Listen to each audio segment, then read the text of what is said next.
Intelligent System Analytic Computer is activated. All ISAC systems are confirmed online. Data scanned. Downloading files. What's up, guys? You listen to episode 143 of SITREP Radio, giving you the news and other happenings in the world of The Division. This week we get some more news on the DZ and PvP alongside some other bits of news. But first, my name's Mike. Joining me, as always, are my co-hosts, Robert. Hello. And Luke. Hello. I hope you guys and our listeners have had an awesome week, and welcome to any new listeners of the show. I want to just give a quick thank you to those who support us over at Patreon. It's deeply appreciated even by the three of us. We really do, appreciate everything you do for us, hanging out in the Discord, hanging out in the streams, everything like that. So if you haven't and you do want to support the show in some way, shape or form, please head over to patreon.com/SITREP Radio. Episode 4 of our Patreon exclusive SITREP cast has just gone live. So, that's what you're signing up for, as well as, obviously, as I say, supporting the three of us. Cheers, guys. Thank you very much. Right, let's get down to some news. State of the game. Okay, so it's been a bit of a quiet week for released news, I would say. Most of it's been recapping and basically assuring players that the Division 2 is in safe hands. But obviously, since the embargo is lifted, we've seen several videos from Marco, Arex, there's been Paris from Game Attack Radio, from basically when they had chance to discuss the game with the Division developers, and obviously Marco's putting out his real detailed breakdowns of like perks and stuff like that.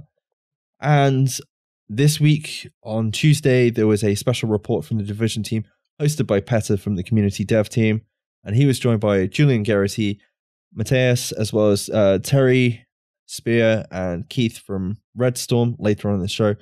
And they basically spent... did any of you boys watch it? I did. I was at work, and I've discovered Mike let me know that we can watch Mixer at work. We can't watch Twitch. We can watch Mixer. And they streamed it on Mixer as well as Twitch simultaneously. Clever guys. So yeah, I sat and watched that while I should have been working. To be fair, I did the same. Yeah, but you were ending your shift. I'd only just started. Yeah, well, how long after I left did they keep streaming for? I didn't hang around for the Petter and Hamish bit. I had to go do some work, sadly. But I think the original stream was a good, hour and 20 minutes? Yeah, something like that. But they basically went into a lot of the information that we got last week on the Dark Zone, PvP, obviously the new conflict game mode, and gave some reasons as to why they kind of took the game in that direction and the reasons behind it. Yeah. And why they chose to do certain things. So just want to say the banter between Julian and Petter was quite interesting. When he was like, "We're going for a break now." What? Yeah, we're not going for a break. Well, no, we're not going for a break. Corrected him. It was funny.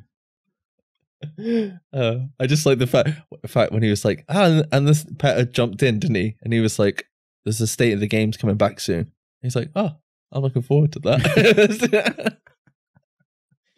Shout out to Petter. Shout out to Pepper. He's Pepper. Did it again. Fuck you guys. I am so I think all three of us are dead at the minute. Luke looks absolutely fucking shattered. Rob's been on shift for how long? Like a month? Too long. Yeah. It's done now. It passed, guys. I don't have to do it anymore. You can't say what it is, but it's I was passed. testing. I'm not allowed to talk about has passed. Was it something to do with Division 2? No. Redacted and all that? No. I wish. It was D. It's a D word, and it's 5 letters. I just see Luke look around like, what? So yeah, some of the stuff we're going to talk about today is going to be slightly repeated, but there is some other bits in there as well.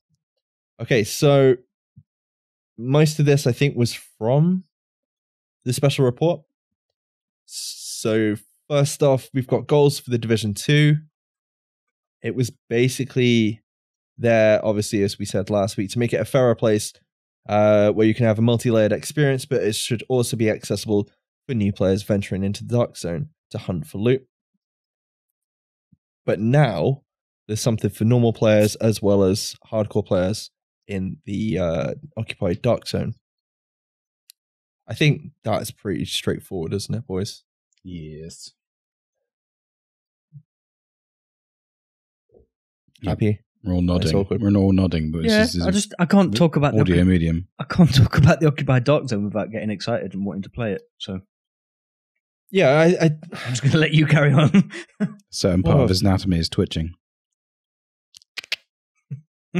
What is that click? Just fucking stop, dude. It's creepy. Trying to get his horse to come closer to him. It's the whole point, dude. And I laugh. You might as well say that at the start of it, dude. It's like an audio wink. It's really not, dude. Okay, I'll stop doing it then. That's what it was intended to be. It's a fucking creepy wink. Because you wink when you do it. Doesn't make any fucking sense. Derailed. Well, like 3 minutes in. Let's fucking go. Sorry. So the not really. Evolution of the rogue mechanic. Obviously, the original rogue mechanic was basically you kill another player goes rogue, then other players can kill you. And since then, we've gone through Rogue 2.0. Not much has changed apart from the fact that you have to enable yourself to go rogue. But now things have changed. You can steal stuff from other players, and there's multiple levels. And I kind of like the idea that we can now steal stuff from each other. That's pretty cool. You would like that idea, wouldn't you? That's going to cause so many fucking arguments, isn't it? It's going to be great. I don't know. I've played Survival with you, so I'm not expecting anything from you. What, because we're too polite, you mean? No, you take that, sir. That's literally how me and Luke play Survival. Oh, you get those meds, sir. Oh, thank you, sir. Yeah, we're going to lose that speed challenge, aren't we, just by being polite to each other? Do you want this? No, you have it. No, you have it. We're too busy emoting. When are we going to have an attempt at that, by the way? Because, well, now we're on back off nights. It should be a little bit easier to do, I guess. Yeah. What? No, because you're here. So it's going to be more difficult, you mean? We only need 2 people. No, we have to do a 4-man team. Damn it, Mike. And we all have to extract. Like, I can't die. Yeah, I know your plan was to let me You're die not and then invincible, just... dude. Let me die and then just do it quickly. Yeah, but that's not the rules. One of the rules was minimum of 2 podcast members, so we should have done it fucking 3 days ago, Mike, when he wasn't here. Oh, with 2 other people, 2 randoms. Oh dear. LFG'd that shit. We will do it at some point. Oh yeah, we will. I'm quite excited for that challenge, actually. I'm sure we'll have plenty of time. People don't know what challenge we're talking about. It's the Division Central podcast set as a challenge for the survival speedrun. Yeah. Have they done one yet? Have they got a time? I haven't. No, they're still trying to make a sandwich. Or are they waiting for us to post a time so they can smash it? Right. Why? No one Mike, knows. why are there 3 dark zones? I don't know. Why are there 3 dark zones, Luke? They have said that they wanted 3 dark zones so you can have a different and contrasting environment and playstyle in each one. They didn't want to divide the map as it was in Division 1 with a big wedge in the middle, so they've put one on either corner and one kind of in the middle this time. But yeah, I mean, that kind of makes sense, doesn't it? It's not really in the middle. No, I guess not. It's kind of skirting all the way around the edges, and they just missed the north bit out. Where you live. Where you're... I was going to say that. Oh, I hate you guys. I think we need a hard border between the North, Rob. You're not allowed You're not allowed hard borders, dude. That's what Brexit's struggling with at the moment. You can't have a hard border between. Bring Hadrian's Wall back. Just live in Scotland, dude. You might as well. True. you keep those wildlings back. I hate you guys. Wow. I absolutely 7 hate minutes. you guys. Let's go. Sorry, I keep derailing. During this, I can't even speak right now. During the special stream, they said that the devs did admit that they love PvP. I would guess that this was when Terry was talking. I haven't seen it, so I don't know. I am literally guessing right now. Well, you would like to think so. I mean, the dude's like the creative... Is he creative lead director or something at RedStorm? So he's basically the dude that directs and makes sure that everybody else is doing their job and keeps in vision with what everybody else is doing on the other teams. Yeah. Like the other directors and that. So, but like I was seeing comments in the chat that was like, fuck Terry. He's only got one roadkill. It's like, yeah, but you don't know how much this dude's played the game at work. Do you know what I Who mean? cares how many fucking roadkills he's got? It doesn't matter. That just dude. means he's Does that rogue matter? all the time. No, that doesn't. Yeah, that actually counts. What? And he's just killing. He's just unrogue killing players. agents He rather than didn't- rogues. Didn't he admit, like, the first time he was ever on a state of the game when Division 1 was literally halfway through its life cycle, that he was the guy that would use the emote for you to come and help him, and then he'd go rogue on you in the dark zone, and everybody called him an asshole. Now they find out he's only got one roadkill because he's always rogue. He's an asshole as well. Yeah, but Fucking let's dude be honest. can't win. He's probably got several accounts, hasn't he? He's probably got like a secret account that he plays online with all his friends. He's probably got, sure. hey, this is Terry's Spear account. It's not going to be Terry_Spear_massive, is it? Or RedStorm. It's just under Muggledon. I think the other thing with this being 3 dark zones, something I didn't really think about, or maybe we did think about it last week, I can't remember, but it stops the running from top to bottom again, doesn't it? I think you'll still get an element of that, but it'd be a lot shorter foot race, won't it? Good. Well, yeah, absolutely. Good. Yeah, I'm not saying that's a bad thing.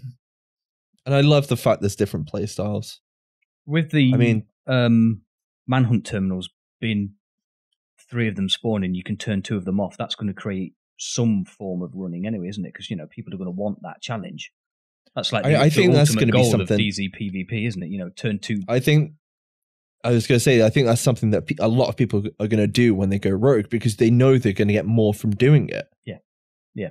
Whereas before, it was like, I'm just going to go to the nearest one, or it was kind of unfair for the rogues. And I know you've put yourself into that position, but having your position not only marked on the map, but knowing where you're going as well and getting everybody set up camp is a bit shit. So if you want to put yourself in that position, that's basically what it's doing, isn't it? Yeah. And I guess that would only work with smaller dark zones as well, wouldn't it? Yeah. If you got 3 manhunt terminals spread across DZs 1 through 9, it'd take you a week to turn them off. Oh, fucking hell, yeah. Moving on to one of my favorite things, I think, for the Division 2, or hopefully is going to be one of my favorite things for the Division 2, conflict. And they basically said that skirmish has been reworked from the ground up. It's still going to be team deathmatch, but you're going to have respawns that will deplete. And basically, even when you're out of respawns, you will still have the ability to turn a match around if you're really good. There's also going to be passive boosts that you can pick up, like additional armor, which I think is quite cool, depending how overpowered that is. I'm imagining it to be something a little bit like something we'll talk a bit about later on, specializations. And Didn't they also confirm that there's going to be like things from Last Stand, like points boosters and stuff? I haven't seen any of that. If it was on the stream, I must have missed it. Yeah, pretty sure Keith said something about that. I had it running in the background. I wasn't watching it. Liar. I wasn't. I hope they don't turn skirmish too much into Last Stand. No, it was literally like, like points modifier. So like, like headshot kills or something. It's like double points. It might have been isn't it? domination. It's one of the modes had it in. I'm not sure which one. Right. I would imagine domination would be more that sort of thing.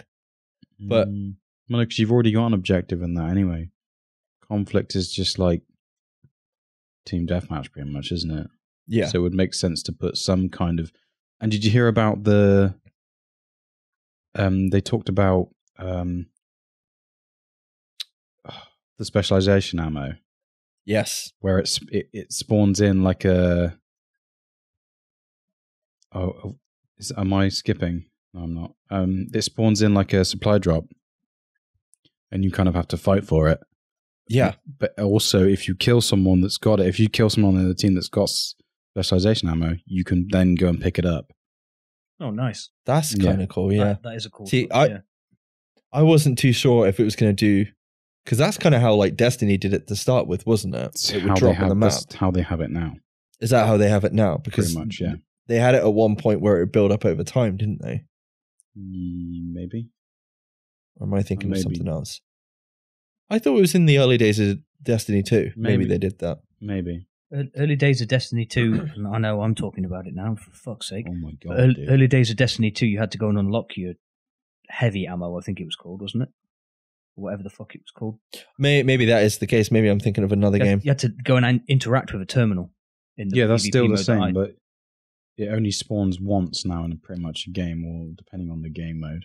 Oh, okay. I think that should change them. Yeah, I like that idea though. I don't want too much heavy or special weapon ammo in the Division 2. It's going to be great in domination, because if a team's dominating, that could turn the match. I suppose conflict as well. Yeah, that could, because if you're losing and they basically go, well, you're losing now, here's some special ammo, go for it. You could basically turn the tide around. Yeah, that's really cool. I like that. Yeah. Oh man, I can't wait for domination. And I've been back playing skirmish this week. Oh my God. Yeah, don't do it, dude. I know. I like skirmish still. I played with Tinks and Boris on the stream the other day, and I really enjoyed it. I did. I played with Tinks the other day as well. Unless you're going in with like a full team, it's brutal, I think. Yeah. But I kind of feel like that if you play any competitive game anyway. If you went and played Siege solo, which I'm sure you would do anyway. Yeah. Siege solo is horrible, to be fair. Yeah. It's definitely not as fun as it is with 5 people. No. Something that we know has already been done. But the reason behind it, obviously, reworked time to kill. This was done because there was so much burst healing all around, and with reworked healing and armor system, PvP will have a faster time to kill, but you're still going to be able to outflank people and still get the kill that you originally planned to go for, because that's something that kind of happens in the Division at the minute. Like, you try and kill someone. I saw it so much in skirmish, and it's just heal after heal after heal. And you're not actually getting the kill because it's such a pain in the ass to do. Yeah, it's going to turn them into more tactical shooter. Which is what we've been banging on about for God knows how long. Yeah, it's going to be like Siege-esque. It's not going to be Siege, but it's going to be... Dude, this next bit though, like going off what you were saying about Siege-esque, I have a huge feeling that I don't think a lot of people are going to like PvP. Not because it's bad, but because it's such a different playstyle to what it was before. Depending, obviously, if there's face tanking or anything like that. But I've seen so many people complain about movement and time to kill. It's just like, oh my God, just stop. Wait till you've played it. Okay, so matchmaking. The PvP matchmaking, something might interest Rob, was also inspired and optimized with mechanics from other Ubisoft titles that have PvP. I'm pretty sure you said this last week, Rob. What did I say? I was drunk. Standard. You said they should probably talk to the team at Siege because they have pretty decent matchmaking. Yeah. It was all to do with the skill basing and leveling it off, wasn't it? Which, to be fair to Siege, they do pretty well. I won't say perfect, but pretty well. Yeah, but we haven't played ranked, so it might actually be better in that than casual, because casual is just anything, isn't it? Even though it's supposed to be skill-based matchmaking. No, it's still there. Yeah, because we get match made with like golds and silvers and plats occasionally, and that's because we're playing at that level, I'd assume. Go team, I guess.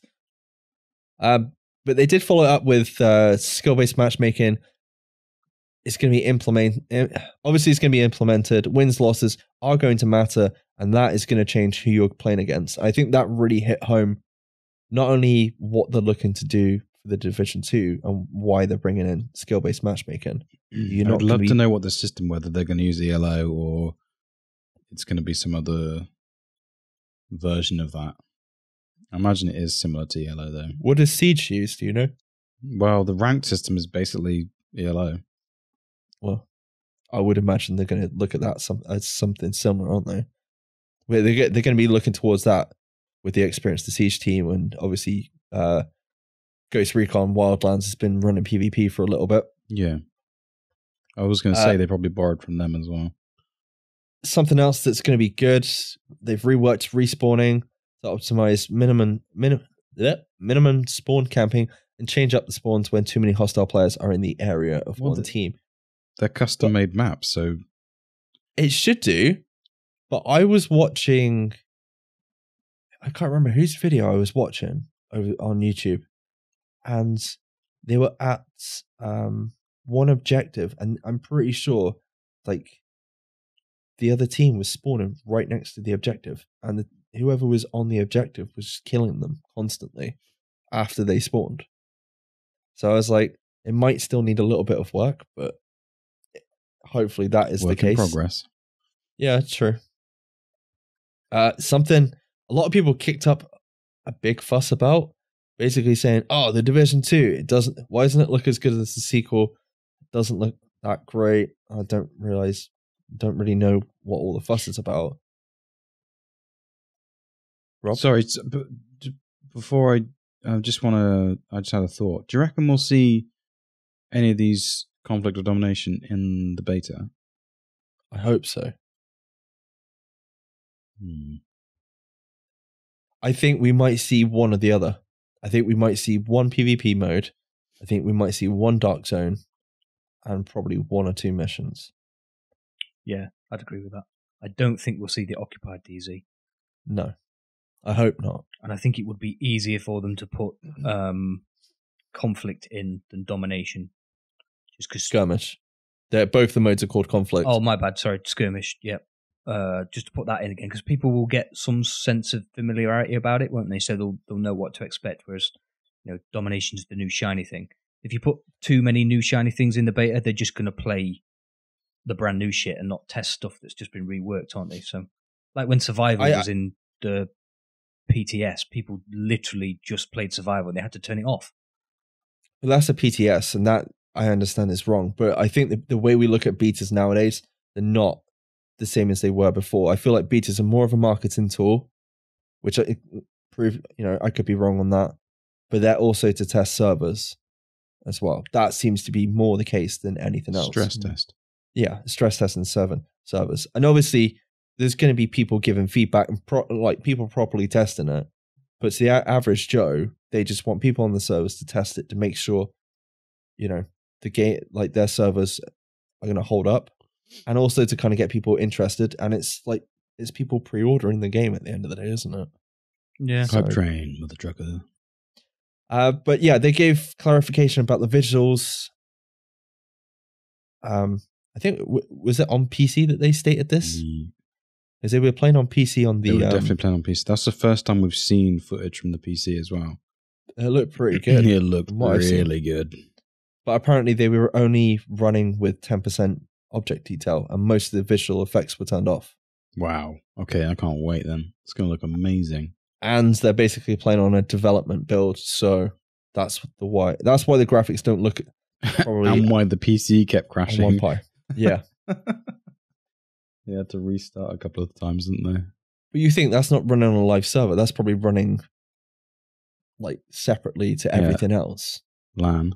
Yeah, because they had another team somewhere else in the building, didn't they, playing to act as rogues. Okay, so something from last week, proximity chat, voice over IP in the Dark Zone.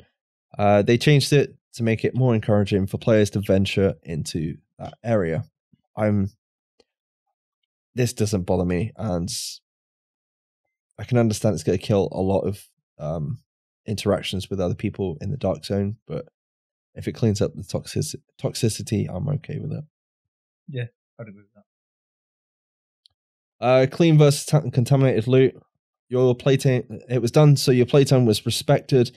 So even if you didn't extract a single item because it got took by rogues or something, you still got loot through other means whilst you're playing in the Dark Zone. I think that's always a good thing.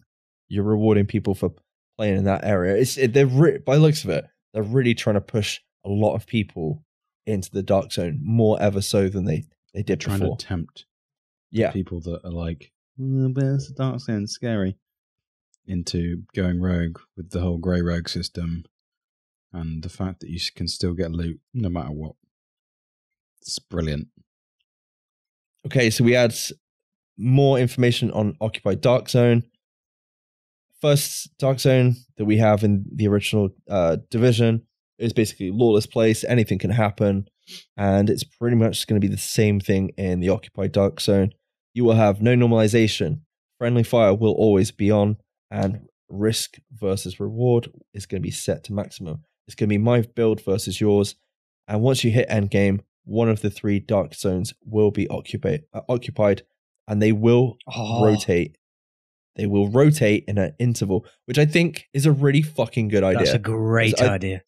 I think a lot of people were worried that it was going to be like, this is the beginner's Dark Zone. This is the intermediate Dark Zone. This is the butthurt Dark Zone. Sorry, the Occupied Dark Zone.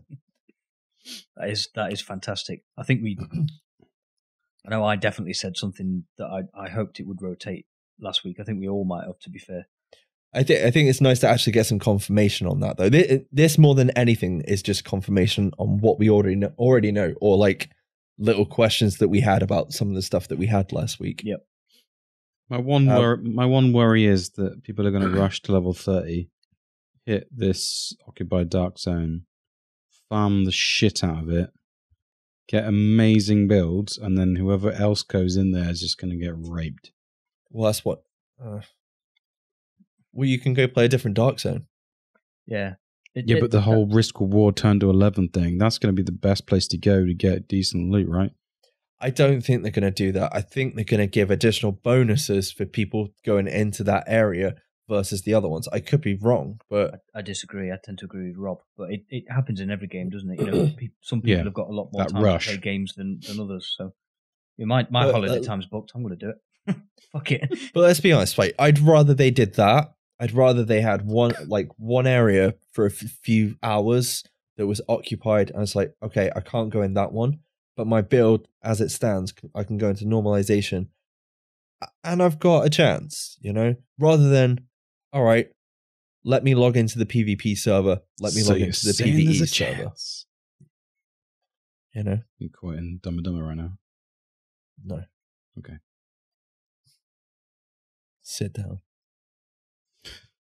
I'm already sat down, dude. I can't sit down any further. I bet you can. I bet you can. I could push a button on my chair, but it will make a noise and that will be in the podcast, so I can't do that. Okay. After that, Terry was in a interview discussing landmarks, manhunts, hacking, supply drops for the Division 2. Derry Spear. Sterry Pier. And he said, in the original game, we had contamination events that would happen in the Dark Zone. They've not included those in the Dark Zone in the Division 2 just yet. So they're going to be starting with Dark Zone drops, landmarks. But because of that, they've changed the dynamic nature of the zone. You're going to see more AI in the Dark Zone you didn't expect. And because they've reduced the player count, they're also able to include more AI in that area, those areas as well, because they're not having to use all their resources trying to figure out what the player's doing, where he's going, and all that. Well, more AI means more loot, right? Exactly. Which is, I suppose, another reason why they've dropped it to 12, to make the Dark Zone more interesting for players. It's the open world we've been asking for, I guess. Yeah. But in the Dark Zone. Yeah. You happy? I like the line that says you'll see a lot more AI that you didn't expect. Are we thinking hunters? Are we thinking special AI that maybe aren't in the open world? Are we thinking... They're going to go boo every so often? like multi-layers of bosses every once in a while. Well, I'm just thinking, like, you're probably going to have very similar to the open world named bosses and that in the Dark Zone. But they also said, I'm pretty sure that, like, there's going to be roaming groups of NPCs or by landmarks. What? But they're not going to stay in the same place. They're going to move. They're going to rotate different areas and stuff like that. So every time you go to certain areas, you won't always have like the same. I don't know if it's the same faction or the same NPCs or something like that, but they're going to move more so than they ever did before. Cool. What about like, you know how we've got some of the landmarks in the DZ will spawn over and over again? What if they take that to in a different direction and make it like a certain landmark can go into like some kind of little mini horde mode? It could do for all we know. Like we could have like, you know, we've seen like the control points in the open world. We could have that in the Dark Zone now, where I've said it before. You have to basically, everyone has to freaking fight off all the freaking NPCs. Oh, guys, we've already started the IFMs. Don't. You know it's gonna fucking happen. No, but it would be cool. You get 12 people and you've got a mana control point, and then 12 people have to fight for that loot at the end. That would be quite cool. Yeah. Okay. The other thing with landmarks, they will have difficulty ratings now, so you're going to be able to pick which ones you can go to, whether you're solo or as a group player. The other thing I noticed as well, apparently if a landmark is being taken, whereas before it would go, what color does it go when it goes up? It's like normally grey, and then it's purple, and then it goes grey once all the enemies are cleared. Yeah.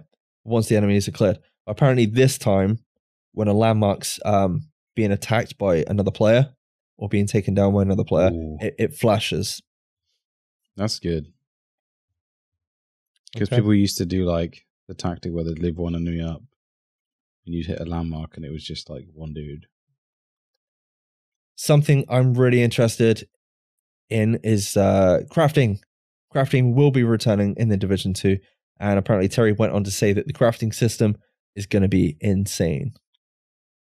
It depends though, Rob. It depends. Come on. If it's not us all crafting for one single gun this time round, then we should be good, right?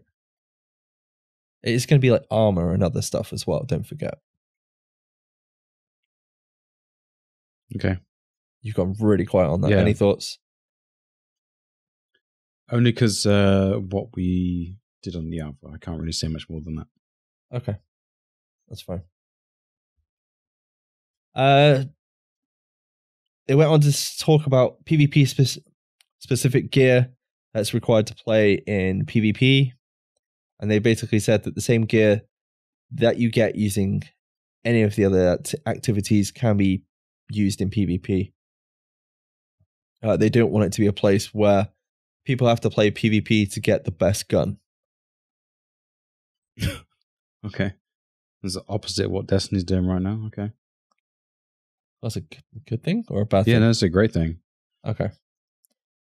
We finally have a bit more information on clans. They're going to try and push cosmetic items for clans. They're going to make sure that people who do participate in clan features can be flamboyant as they really want to be, and make sure they can be proud as they want of their organization. If you were not to participate, you're not missing out beyond beyond being a part of a special community. So you're not missing out. You're not going to be missing out on weapons gear or anything else. Which, my only worry with clans is something that obviously Destiny did, where they basically gave everybody everything. If like certain people ran certain things. Yeah, but it sounds like the only thing that's going to be shared is going to be cosmetic, right?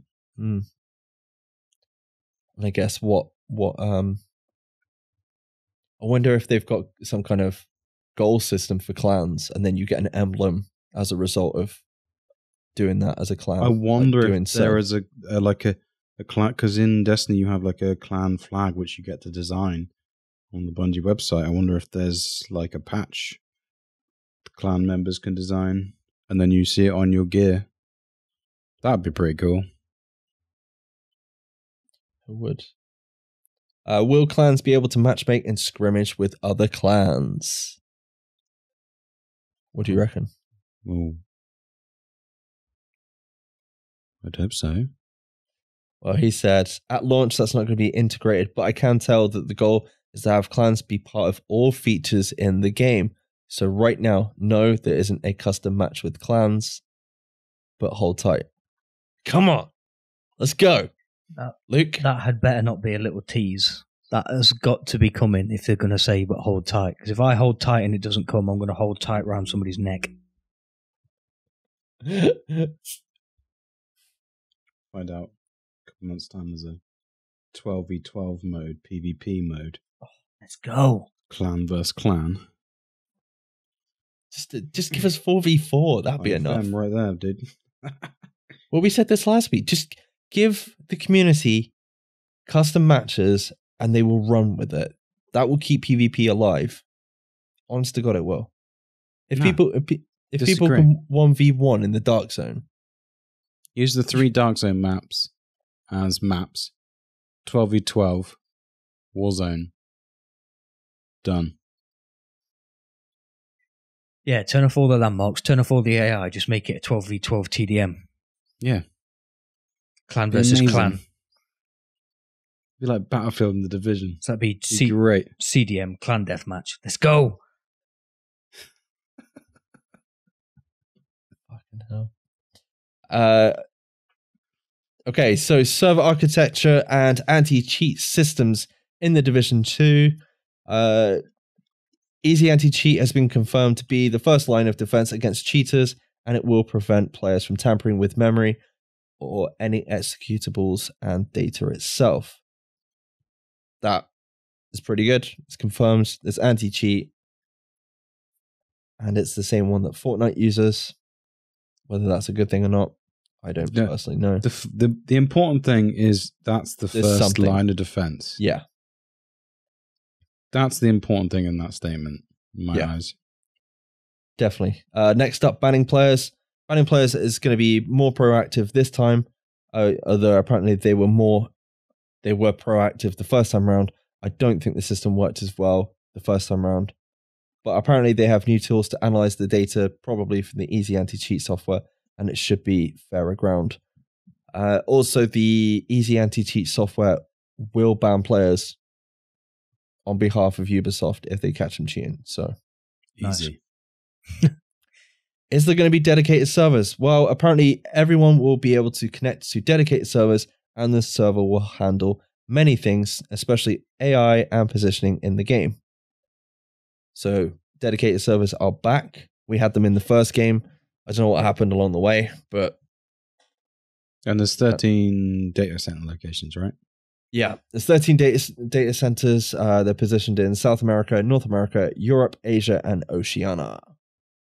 That's pretty good. So you shouldn't get match made in Europe with Japan, which happens a lot for us anyway.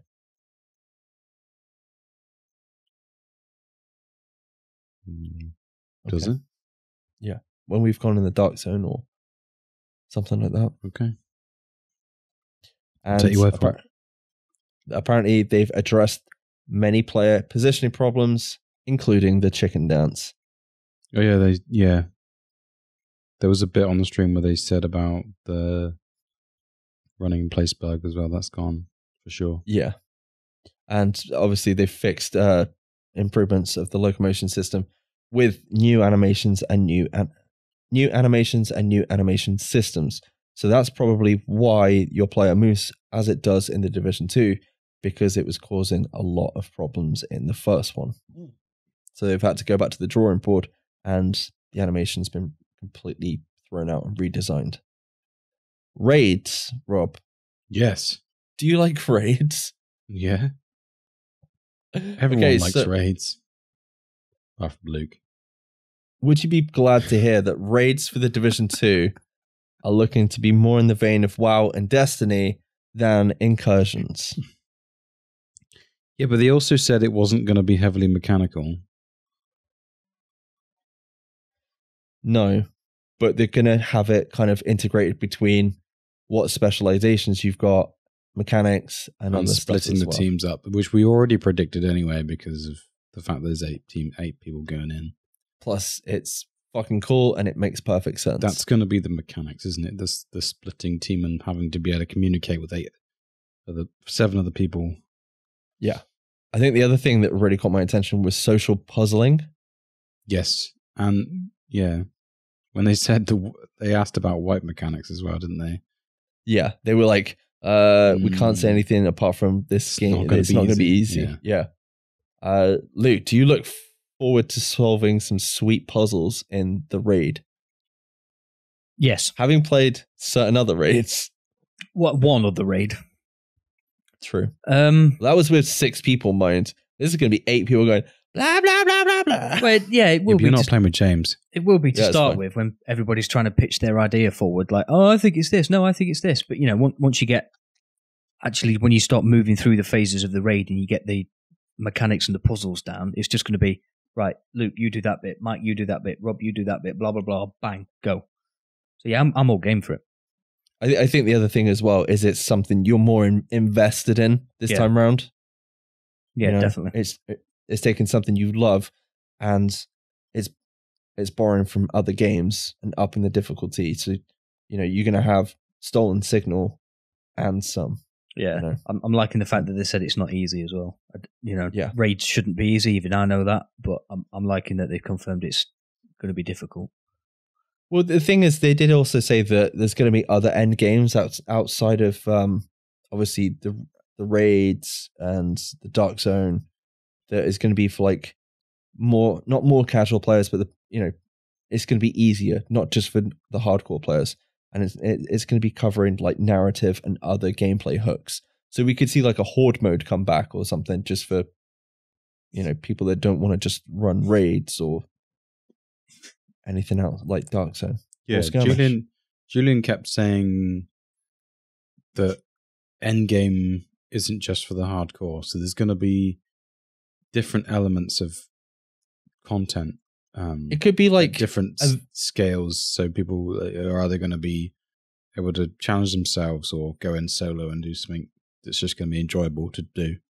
I still maintain the fact of having an open world system, much like I can't remember what GTA game it was from, where you basically have to keep each sector of Washington under like certain NPC.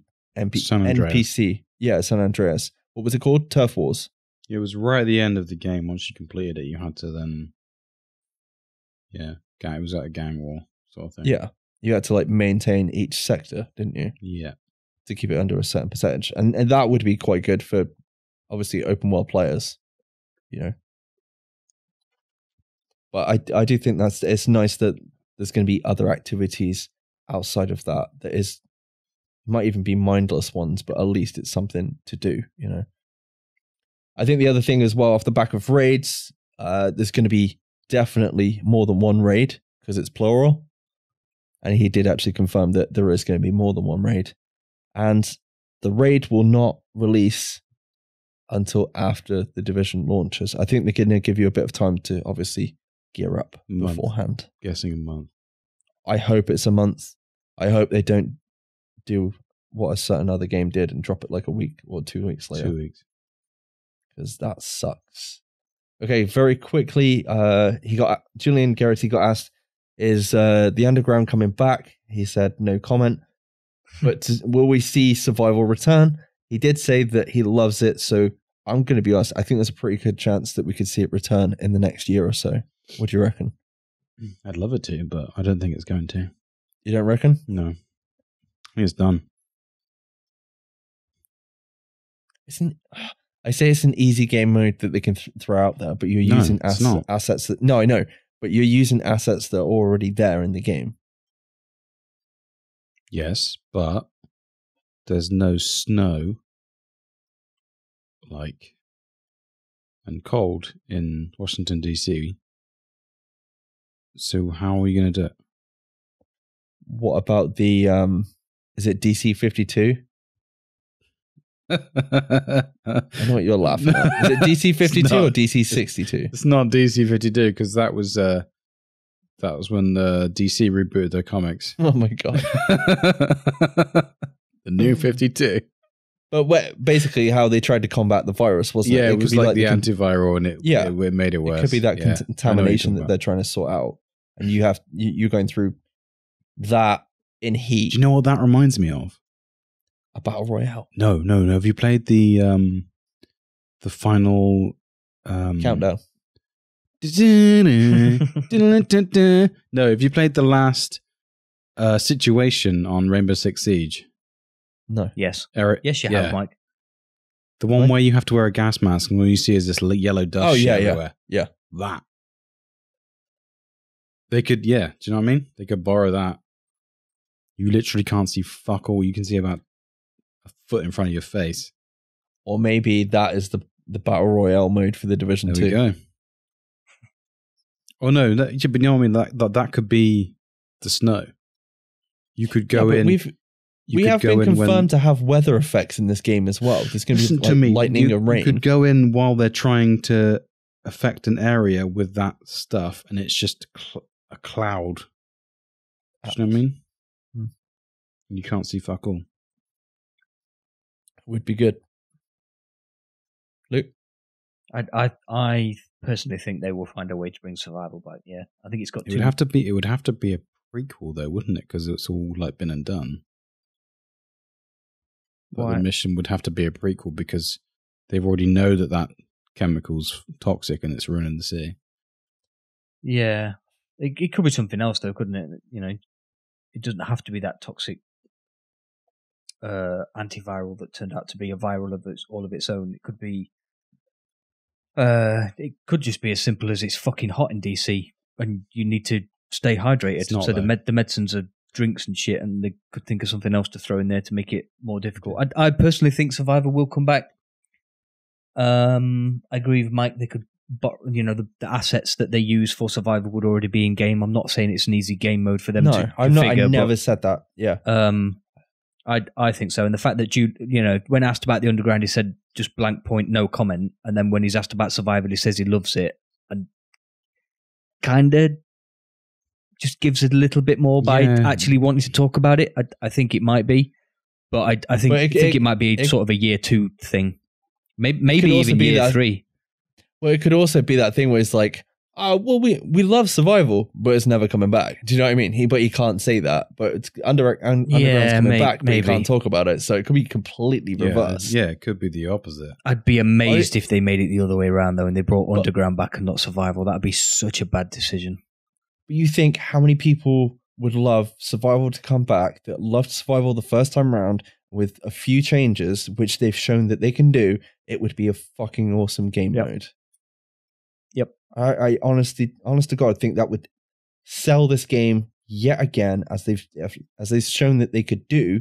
They did it a year almost after the Division came out. Yeah, well, not a year. It was like 9 months. Wasn't it? My 2 recommendations for Survival 2.0 would be dynamic loot spawns, so shit can just move around, and perhaps half the game time. That would be it. Either that or have 2 modes. Either you have normal survival or you have a BR style. And I say BR style, I'm not saying turn it into a BR. I say you have the normal one, but there is a timer. You have to get there. Right, okay. Survival, as it is now, is a race to get to the Dark Zone and extract. Which Dark Zone are they going to be going to? Well, that would be the thing. Maybe you would only find out once you get your Luke's like, what? I hadn't even thought about that. Yeah, but maybe you only find out once you've crafted your flare gun. That's the new game mode right there. It doesn't tell you which Dark Zone to get to. Yeah. You have to figure out which one to get to. So you could head to the Southern Dark Zone and find out the helicopter's not coming. Tough shit, dude. You just wasted half an hour. You've got to get to the one over there. Or you make it 2 game modes like Mike's just said and make it easy survival, difficult survival. One is you can get out from any dark zone at any point, and one is first man out from each of the 3 dark zones. Game over. Actually, yeah.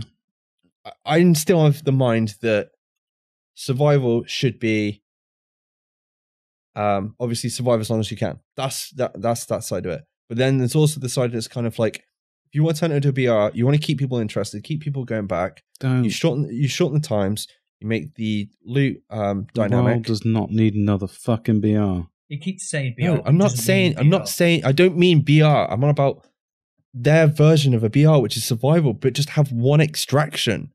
But Luke's idea ups that. It gives 3 teams a chance to get in and out. It's like survival last man standing rather than survival BR, isn't it? Yeah, but also, we know how many people can be on a server. It's 36 players on a server now. It's 12 players per dark zone. 36 players could effectively be in survival. Assuming each dark zone isn't on its own separate server. Well, it could be that anyway. We don't know. But you have to load in anyway. You have to do that on the current one. That's effectively what you're doing. What if you started in the dark zone? What, you have to get out? What, the dark zone's the safe place compared to the rest of it? No, I mean, you have to... The challenge is you're lost in the dark zone somewhere. Yeah. Well, you have to get back to... Yeah, somewhere in the middle. Flip survival completely on its head. You start in the dark zone and the hunters are already looking for you. Yeah, there we go. You have to kill the hunters whilst gearing up. Fuck yes, dude. The only other thing, though, is going back to, obviously, the decontaminant. Right. Yeah. It's been a while. Wouldn't it be kind of cool if the lore behind it tied to the fact that the antivirals you picked up in survival in the Division 1 was the contaminant that basically wiped out half of Washington? What, so you're trying to blame the New York agents for fucking up DC? Well, no, but it would be kind of be a cool tie-in to have the antivirals that you had to go into the dark zone and collect that was supposed to go off in a helicopter somewhere. Yet, you went and saved the antivirals. Where did they go? What if that was supposed to be the cure for the virus, but it ended up making it fucking worse? What? I know we're going into deep IFM territory here, but what if they merged survival and the underground? And the metro system was flooding or something. You had to get out before you drowned. Oh. That sounds like a film. Let's say this for another episode. I feel like you've just crossed the division with BioShock. Yeah, a little bit. Okay, last couple of bits. The metro would have to be in the 50s, though, right? Well, there's a time machine obviously involved. Obviously, yeah. Because we're in Washington, D.C., so there's got to be a time machine. Look, if we can have hunters and antivirals and contamination, I'm sure we can have some plutonium. And a DeLorean. We keep mentioning hunters. I don't remember anywhere for Division 2 that they've mentioned hunters are in the game, to be honest. We just keep saying they're coming back. So far, we've put them in the dark zone. We've put them in survival. I've just put them underground. It'd be stupid not to, though, wouldn't they? I think they're keeping it quiet for a reason. Are we getting hunters in raids, do we think? Should we just put hunters everywhere? Oh, I don't know. Let's just replace NPCs with hunters. Just put a hunter chilling in one corner of the boo. This is our pet vendor. Anyway, character customization is going to be more detailed this time around for anyone that enjoyed Wildlands customization. I was just going to say, is that something they borrowed from Wildlands since they borrowed matchmaking from Siege? Well, maybe. I expect it's something a lot of people wanted, though. Like, people wanted proper beards and shit like that. So hopefully I won't spend an hour. Actually, I won't mind because it's the Division. It's the Division. What game did you spend an hour doing? Ghost Recon Wildlands. Oh, yeah. Spent an hour making a character, played it for 20 minutes, turned it off. And it's also been confirmed that masks will be returning in the Division 2. That's cool. You excited for that, Rob? I don't really give a shit. But that gives me my next question. What about global events? There's not been said anything about global events. And that, to me, is a big part of the Division now. I don't really want to see... they won't do that for a year or two? Or is I don't know. That's going to be a year 2, year 3 thing. A longevity thing. Yeah, longevity, quality of life, bring people back for a different challenge, sort of content drop that's not really content. Okay. But I think we're definitely going to see like weekly challenges and daily challenges for all content come back again. Have they mentioned anywhere anything like Commendations or Destiny's The Book? So that we've got something to chase after? No, but Destiny's The Book. I know Rob's laughing because I don't know what the book was called, but you know what I mean. Yeah, I know. It just made me laugh. The Grimoire? No, it wasn't the Grimoire. I'm thinking. No, he means like the record book. Yeah. I wasn't that far off then, was I? Fuck. Well, you missed a very important word from the book. And the good book. Destiny Bible. Yeah. That face on Luke. Oh. Would you like... I feel like this is another IFM. Would you like to see... Yes. Obviously, we've been playing Siege. Yes. The community events that they put on for Siege. Like where you have to go kill, like, I don't know, 3,000 Rikers. Have them in all Ubisoft games now, so if they don't do it, I'd be surprised. Like Assassin's Creed has them. Don't play it. Because I get notifications from the app. Yeah, so I'd be surprised if they didn't. Okay. And finally, photo mode has basically been confirmed as it was accidentally leaked during a Eurogamer video at the start of this week. So that's going to please a lot of people who like to take photos in game. Those creepy dudes. Also, come on, it's got to happen because Ghost Recon Wildlands is just confirmed for what, their anniversary or something, that they're having a photo mode in that. So kind of makes sense. And yeah, that's really it for news this week.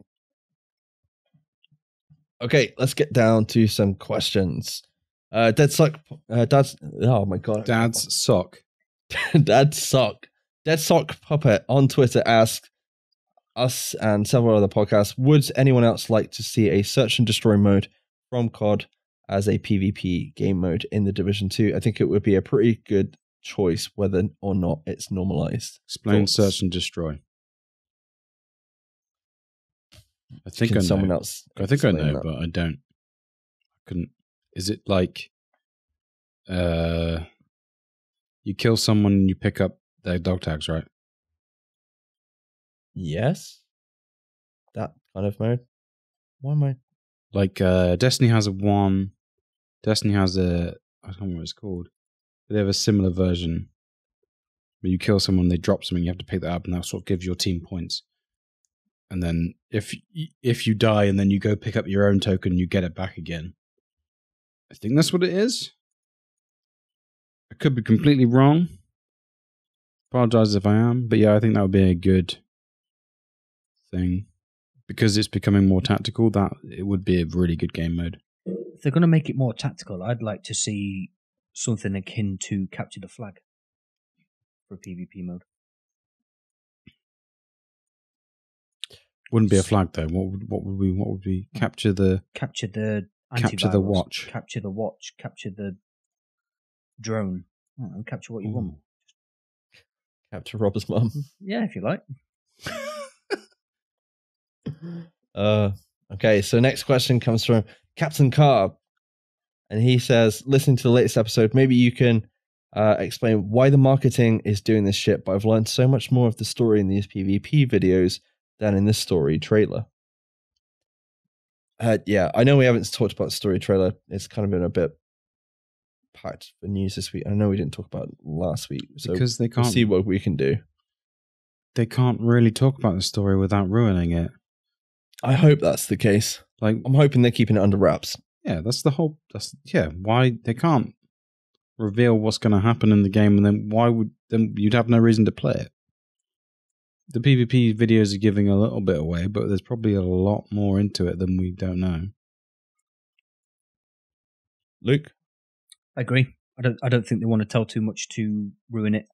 I do still think Captain was more moaning that he realised more of the story from the PvP videos rather than he actually realised from the story that from the trailer that they called the story trailer, regardless of how much information there was or wasn't in said videos.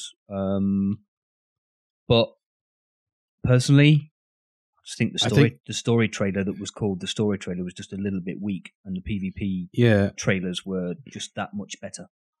Also, they didn't allow any like space for it to breathe at all, did they? I think that story trailer is going to make more sense once we've actually played it. I think there's some cryptic bits in there. Yeah, I think the difficult thing is you watch other games, especially single player games, that are nothing like this game, and the story trailers are completely different, aren't they? They're like showing action shots, and you've got quite a lot of story, but then you've got like a single player campaign to progress through. Personally, we don't know how thin or how much story is going to be layered on over the main campaign. Yeah, personally, I'm kind of glad that it's vague as fuck, because I do. That means we'll enjoy the campaign. I agree. And we know it's 40 hours, so it's not the longest campaign in the world, but it's something. It's more than you'd probably get from a modern day FPS shooter. Yep. Steamaster GMT says, I really like the fact that miniguns will be set up at spawn points for Dark Zone areas. Really hate having to go outside of the Dark Zone and go into another point after I died because of campers. Kind of agree. Shouldn't have had to do that in the first place. I know that's like what everyone's kind of said before. It's like, well, you can just fast travel, but it's not really fair, is it, boys? Not saying we've ever camped or anything outside checkpoints. But having watched Marco's videos, I kind of have to agree with what he says on them, but it's not really going to solve any problems. I haven't got to that point in Marco's video yet. What does he say? Well, it's just going to move the camping to somewhere else. Right. Because obviously you spawn in, the maps are a lot smaller. You can be able to predict where they're going to go. Do you know what I mean? Yeah. Yeah. The only thing I would counter that argument with is, at least if you are, and I don't know how far back from the actual checkpoints the miniguns or turrets are set, but at least if you can get out the door and the game's loaded up, you've got a chance of actually defending yourself. No, true. Whereas in certain instances of walking out the DZ gate, you were getting shot as you were loading in. Do you know what I mean? Yeah, it stops that lag, doesn't it, I guess? Yeah. Gives you a chance to... I mean, Marco's right. People will always find a way of spawn camping one way or another. You just get in some form of advantage. But like I say, at least if you're loaded in, you've got the potential to get yourself ready and defend yourself. Yeah. Rob? The next question isn't a question. It's just a statement from Wigan84 from the fellow podcast at Division Central. Great episode at SITREP Radio. He said, but Gus is old. That's to my comment, I'm guessing. Terms 2 challenge was set up in the episode. I haven't listened to it. Sorry. I will, but I haven't. I will repeat on Twitter. Non-G time, 4 players have to extract 1 antiviral, fastest time wins a packet of hobnobs. Oh, damn. I mean, all I would say to that is I do like biscuits. Yeah, but how are we going to share those? I will eat them all and you can just buy on my own. Yeah, bask in the glory of knowing that you actually got out of survival once. Well, he says fastest time wins a packet of some of us have finished. That's a pack each, dude. Oh, okay. That means Boris is getting some if he joins us, or whoever does. Does Come on, Boris dude. even We know only what play with Hobnob Boris. is? It's going to be Boris. He's our like Pro League survival. Don't call champ. him a healer again, dude. He gets really triggered about that. Okay, I'm just going to call him a healer from now on then. I need a healer. Tinkerbell the healer. Yeah, there we go. Changing it on Discord right now. If we do win and we get a packet of Hobnobs, can you please send Boris a jar of jalapenos? With one hobnob in the middle. Oh, man. Oh, dude. Can you imagine a pickled chili-soaked hobnob? Oh, dude. Okay, Reaper 76. That's a delicacy in some countries. Says, any advice for a potential content creator in early 2019? Anyone want to go first? Don't use us as an example. We're terrible. Yeah, we have. Yeah. We're bad. But we love it. Sell yourself. Sell out as much as you can. Become Ubisoft's bitch. Retweet Literally everything you put out there. Literally let them write your scripts for you. And then they'll let you do whatever you want.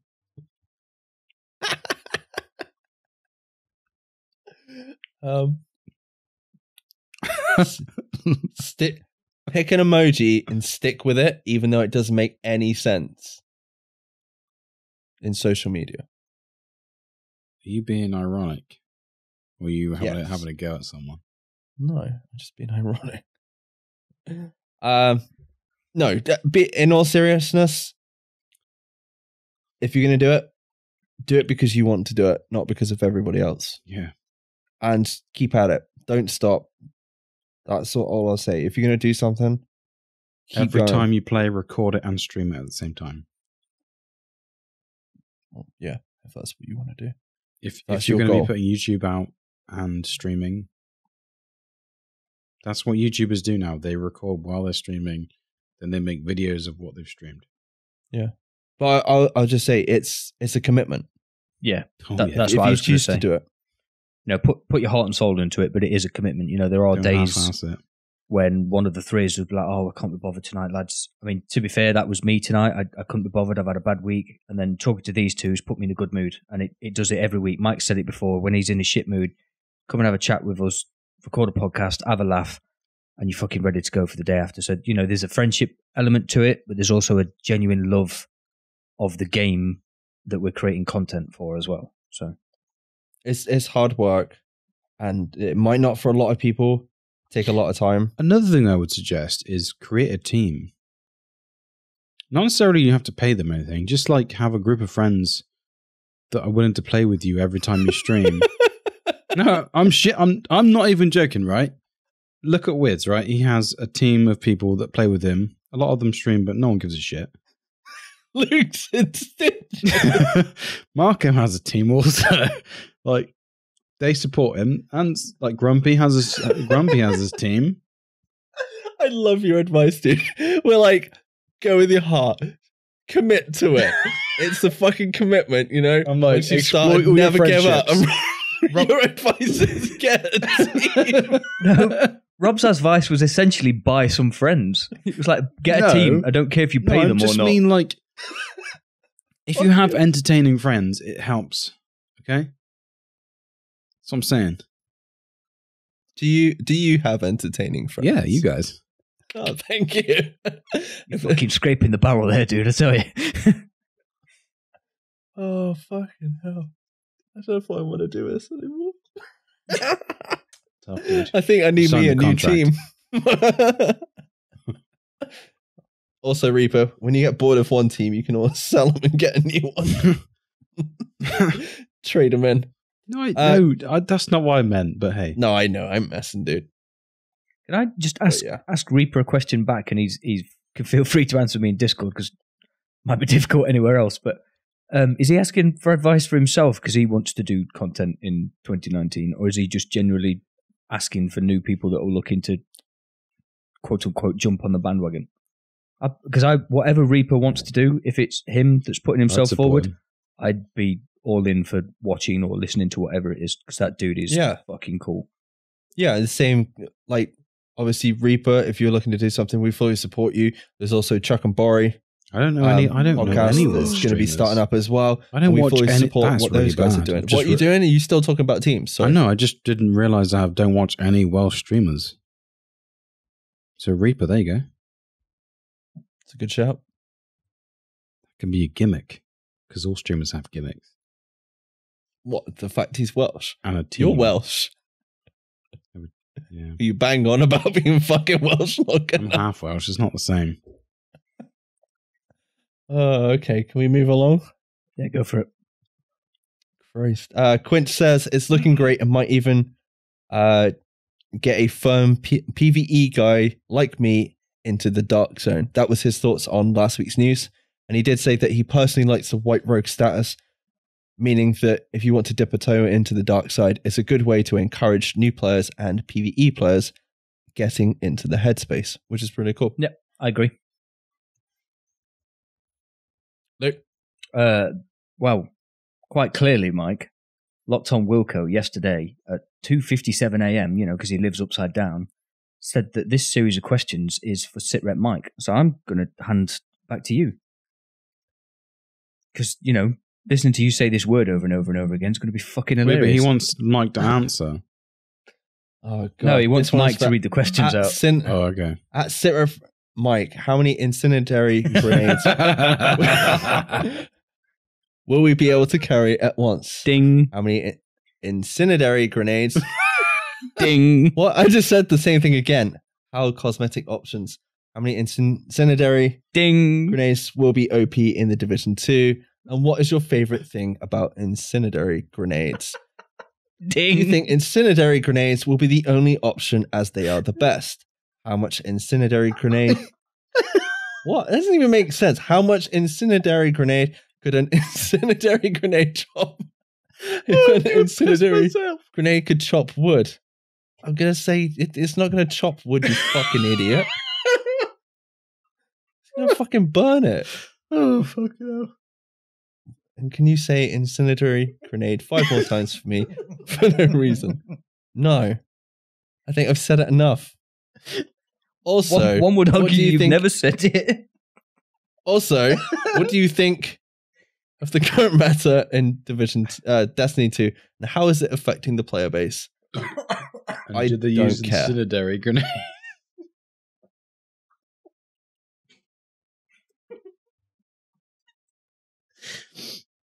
Oh, Jesus Christ.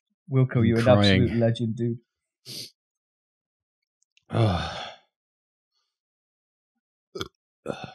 You boys finished relieving yourselves? I still need a piss.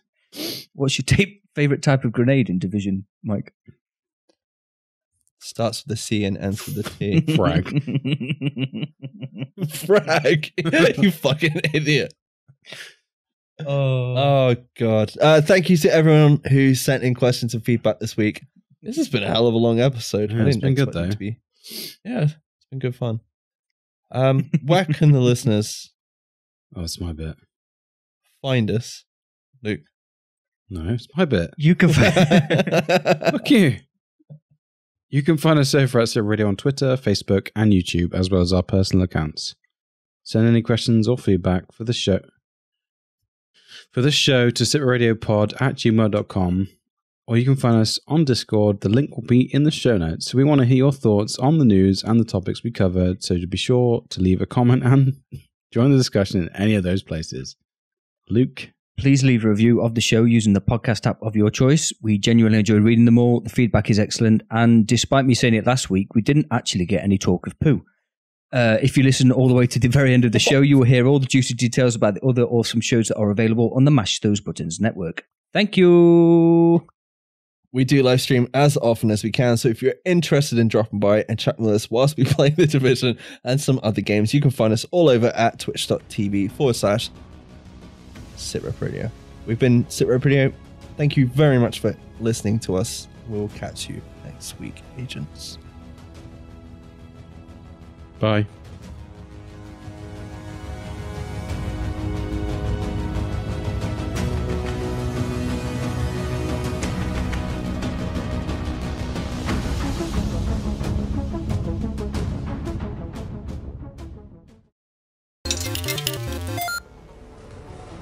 You're listening to a Mash Those Buttons podcast.